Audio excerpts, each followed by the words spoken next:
Hello students, इस video में हम लेसन एनीथिंग फॉर फादर के बारे में पढ़ेंगे। इसका मतलब क्या है कि पापा के लिए कुछ भी। पापा कौन होते हैं? पापा हमारी फैमिली होते हैं। फैमिली का प्यार सबसे ऊपर होता है।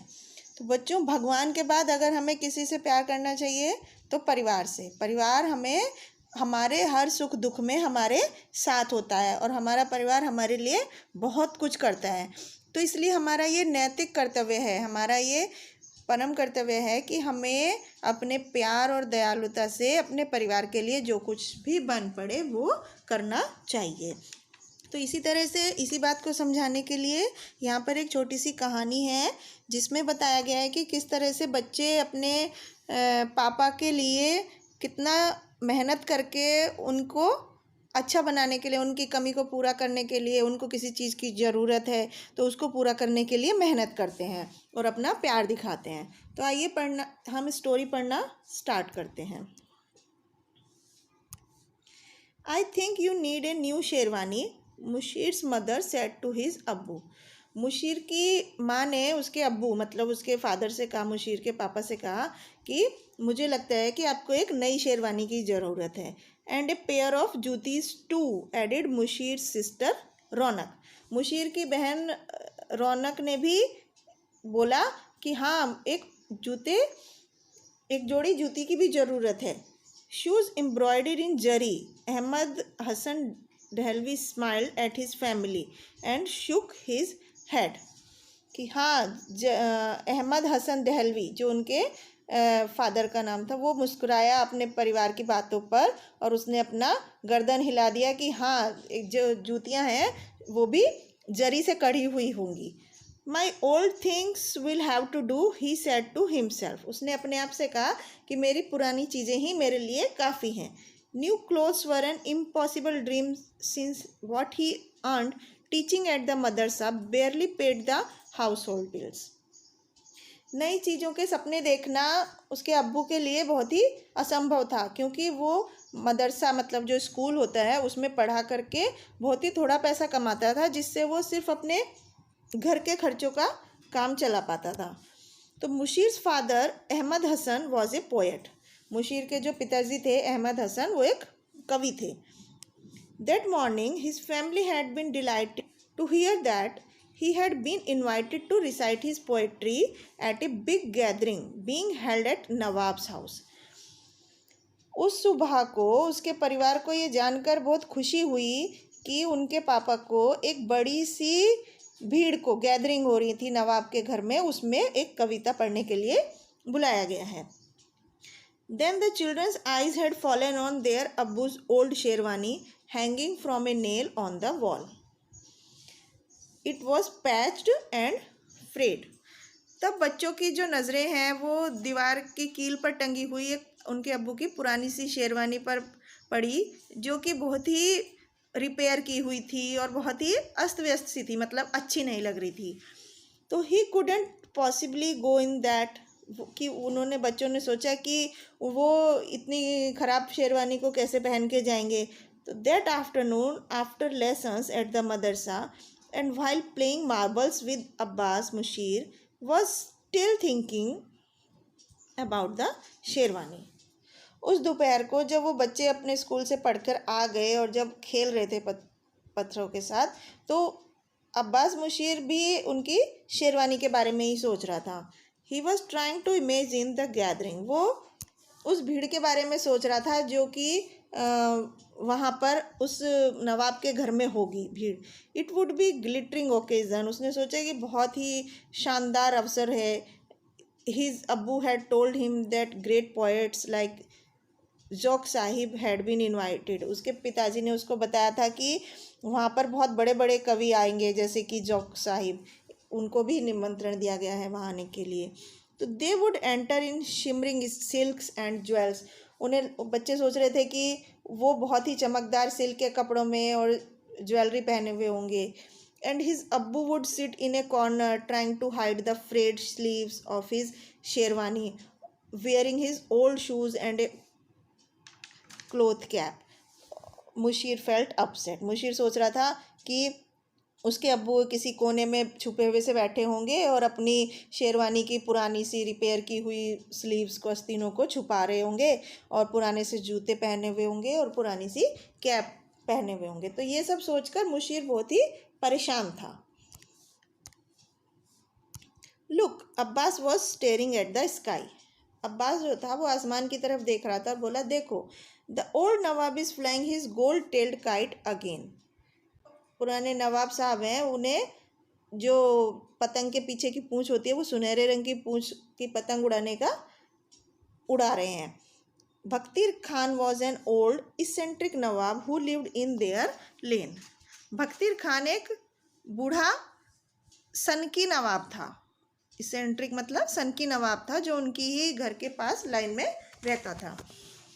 All he ever wanted to do in life was fly kites. वो अपने जीवन में सिर्फ क्या करना चाहता था? सिर्फ पतंग उड़ाना चाहता था। His kites always had a tail made of real gold thread. उसकी पतंग हमेशा पीछे जो उसके धागा होता है वो हमेशा रियल गोल्ड का होता था, असली सोने का धागा होता था। All the boys kept an eye on his kites because if one got cut, whoever caught the kite and returned it to the Nawab got an anna from him। सारे जो लड़के होते थे उनकी नज़रें उनकी पतंग पर होती थी, क्योंकि जब उनकी पतंग कट जाती थी तो जो कोई भी बच्चा उनकी पतंग को वापस नवाब को लाकर देता था तो वो उसको एक अन्ना देते थे, एक कॉइन देते थे। As they watched, a blue and red kite swooped and soared across the sky towards the Nawab's black and gold one. तो उन्होंने देखा कि जब नवाब साहब अपनी काली और गोल्डन कलर की पतंग उड़ा रहे थे आसमान में, तो एक ब्लू और रेड कलर की, नीली और लाल रंग की पतंग हवा में झूलकर उनकी तरफ आ रही थी। Then the strings of the kites got tangled in battle. तब उन दोनों पतंगों के बीच में युद्ध शुरू हो गया, लड़ाई शुरू हो गई, पतंगबाजी शुरू हो गई। Soon the golden one lost and the boys were running to catch it as it floated down lazily from the sky। जल्दी ही वो गोल्डन वाली पतंग कट गई और लड़के उसके पीछा करते हुए भागने लगे कि इससे पहले कि वो आसमान से ज़मीन पर गिरे, बच्चे उसको पकड़कर नवाब साहब को ला दें। Boy sprinted through the lane and caught the kite even before it hit the ground. लड़के उस लाइन में भागे और एकदम रेस लगाई बच्चों ने उसको, पतंग को पकड़ने के लिए, कि इससे पहले कि वो ज़मीन पर गिरे वो उसको पकड़ लें। Immediately they ran to the nawab's haveli and knocked at the gate. तुरंत वो नवाब साहब की हवेली की तरफ भागे और उन्होंने दरवाज़ा खटखटाया। A small side door open and the nawab's old personal servant Fakhru Miyan peeped out. नवाब साहब की हवेली का साइड का छोटा सा दरवाज़ा खुला और नवाब साहब का जो उनका पुराना व्यक्तिगत नौकर था फखरू मियान, उसने झांक कर बाहर की तरफ देखा। The boys were surprised when Fakhru open the gate and waved them in. बच्चे बहुत हैरान हुए जब उन्होंने देखा कि फखरू दरवाज़ा खोला और उनको वहाँ से हाथ हिला दिया। They had never entered the Haveli before. इससे पहले वो कभी हवेली में नहीं गए थे। तो Fakhru always paid them at the gate, क्योंकि फखरू हमेशा उन्हें गेट पर ही पैसे दे देता था। वाई फखरू भाई, Abbas asked nervously, what's the matter. Abbas ने बहुत ही उदास मूड में पूछा कि फखरू भाई क्यों हमें मना कर रहे हो, क्या बात है। फखरू शुक हिज हेड। फखरू ने अपना सिर हिलाया। Nawab Sahab has decided not to fly kites any more, so he doesn't want the kite back. And Fakhru gave a deep sigh. Fakhru ने बोला, अपना सिर हिलाकर बोला कि नवाब साहब अब और पतंग नहीं उड़ाना चाहते हैं, इसलिए वो अपनी पतंग को वापस नहीं लेना चाहते। और फखरू ने एक गहरी सांस ली। How can that be, the boys exclaimed, he adores kite flying. लड़कों ने अचंभे से बोला कि वो ऐसा कैसे कर सकते हैं, उन्हें तो पतंग उड़ाना बहुत पसंद है, वो तो पतंग उड़ाने को बहुत पसंद करते हैं। Just then Nawab Bakhtiyar Khan came stomping out into the courtyard. तभी नवाब बख्तियार खान जो हैं वो अपने दरबार में आए, मतलब कदमों से, अपने कदम से चल चल कर आए। He glared at the children. वो बच्चों की चकाचौंध देख रहे थे। What are these boys doing here. उन्होंने पूछा कि ये सब बच्चे यहाँ क्या कर रहे हैं। They came to return the kite, Hazur. Haven't you told them I have stopped kite flying?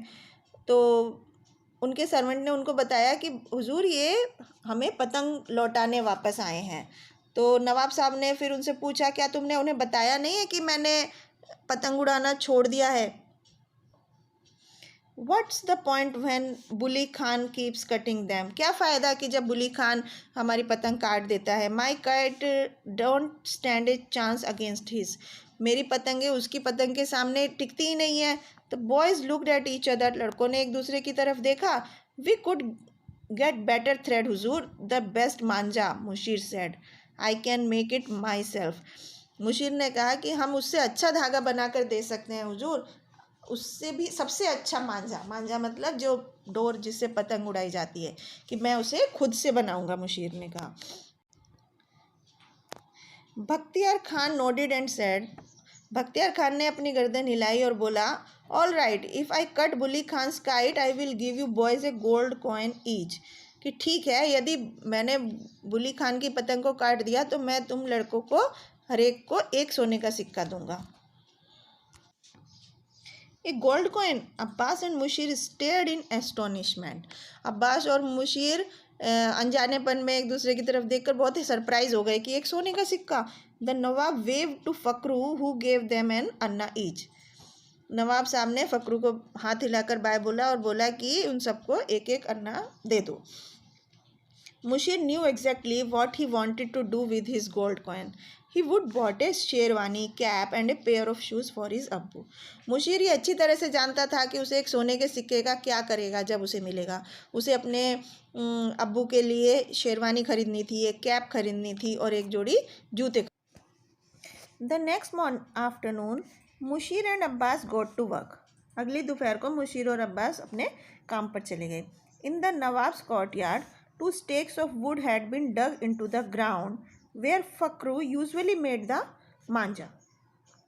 अगली दोपहर को मुशीर और अब्बास जब अपने काम पर गए तो नवाब के दरबार में 2 उन्होंने लकड़ी के दांव लगाए हुए थे जो कि ज़मीन में खोदकर डाले हुए थे, जहाँ पे फकरू जो है वो अक्सर मांझा बनाता था, उनका जो सर्वेंट था. They took the thread and ran it round these wooden sticks. उन्होंने एक धागा लिया और उसको लेकर उस लकड़ी के स्टिक की तरफ चारों तरफ भागे. Then they pounded glass into a fine powder and mixed it with gum and flour to make a ball of prickly dough.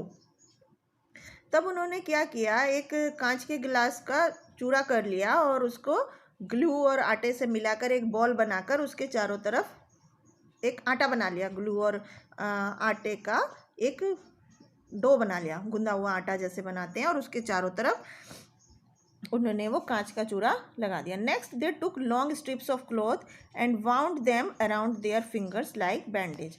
और उसके बाद उन्होंने कपड़े की पट्टियाँ ली लंबी लंबी और उन्हें अपनी उंगलियों के चारों तरफ बांध लिया बैंडेज की तरह, जिस तरह पट्टी बांधते हैं. Carefully holding this ball of dough they rubbed it along the thread. उन्होंने बॉल को, जो आटे की बॉल थी, उसको बहुत ध्यान से हाथ में पकड़ा और उसको धागे पर रगड़ा. Running back and forth between the stakes, it was sweaty hard work. उन्होंने आगे पीछे उस कांच का जो चूरा था उस पर अपने धागे को रगड़ा स्टेक्स पे, और इसमें बहुत ही मेहनत का काम था, एकदम पसीने लाने वाला. तो बाय इवनिंग, शाम तक, the Manjha was ready. Abbas ने कहा, लेट्स टेस्ट इट नाउ, कि अब हमें इसे टेस्ट करना चाहिए. From the terrace of Mushir's house, Mushir के घर की छत से, they flew their kite with the new manjha. उन्होंने एक नए मांझे के साथ एक पतंग उड़ाई. And as it battled and cut a few other kites they felt confident. जब उन्होंने देखा कि उनकी पतंग ने कुछ और पतंगों को काट दिया है तो उन्हें बहुत ही विश्वास महसूस हुआ. Then across the sky, bully Khans blue and red kite came swooping towards them. तभी आसमान में बुली खान की नीली और लाल रंग की पतंग झूलती हुई उनकी तरफ आई. In the sky, the 2 kites swooped towards each other. आसमान में दोनों पतंगें एक दूसरे की तरफ आ रही थी. The strings got entangled, and as Mushir and Abbas tugged and pulled, there was a sharp tug, and they watched in horror as their kite floated off and the manza went limp in Mushir's hand. तो जब वो पतंगे दोनों एक दूसरे की तरफ आसमान में झूल झूल कर आ रही थी तो धागे उनके फंस गए एक दूसरे में। मुशीर और अब्बास की जो पतंगों के धागे थे वो फंस गए, उन्होंने खींचा तो एक बहुत ही अच्छी जंग हुई और काइट जो है वो कट गई और मांझा जो है मुशीर के हाथ पर लिपट गया। The manjha needs more masala, Mushir said. Mushir ने कहा अभी मांझे को और ज़्यादा मसाला लगाना पड़ेगा और शार्प बनाना पड़ेगा। You are right, Abbas nodded. We will do it tomorrow. Abbas ने गर्दन हिलाकर कहा कि हाँ तुम ठीक कह रहे हो, हम कल और ज़्यादा करेंगे और ज़्यादा मसाला लगाएंगे मांझे के ऊपर। Winding the manjha round a spindle, Mushir thought desperately. Mushir ने बहुत ही बेसब्री से सोचा उस मांझे को उसकी फिरकी के ऊपर लपेटते हुए कि the mushaira is only is week away, I must get that coin tomorrow, I must.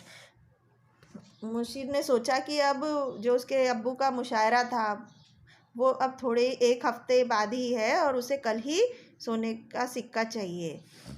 Next evening, अगले दिन शाम को, Nawab Bakhtiyar Khan stood on the terrace of his haveli with Fakhru. अगले दिन शाम को नवाब बख्तियार खान जो थे वो अपने हवेली की छत पर खड़े हुए थे फ़क्रू, मुशीर और अब्बास के साथ। Watching the black and gold kite rise slowly in the sky, और देख रहे थे कि किस तरह से वो काली और सुनहरे रंग की जो पतंग थी वो आसमान में धीरे धीरे उड़ रही थी। Mushir had never felt so nervous in his life. Mushir को अपनी ज़िंदगी में कभी भी इतना उदास महसूस नहीं हुआ था। The kite caught a gust of breeze and rode higher. पतंग को एक हवा का तेज झोंका आया और वो उसको ऊपर ऊंचाई पर ले गया पतंग को। Swooping and dipping against the deep blue monsoon sky, और वो बार बार उस आसमान में झूलती हुई पतंग उड़ रही थी। Then from the right Bully's Khan's blue and red kite came whipping ominously. तब बुली खान की नीली और लाल रंग की जो पतंग थी ठीक उसी समय वहाँ पर आई आसमान में। मुशीर फेल्ट हिज हार्ट थर्ड इवन हार्डर। मुशीर को अपने दिल पर बहुत जोर पड़ा, एकदम से उसको धक्का लगा। Oh God, he prayed, I must get that gold coin, it's for a sherwani for अब्बू।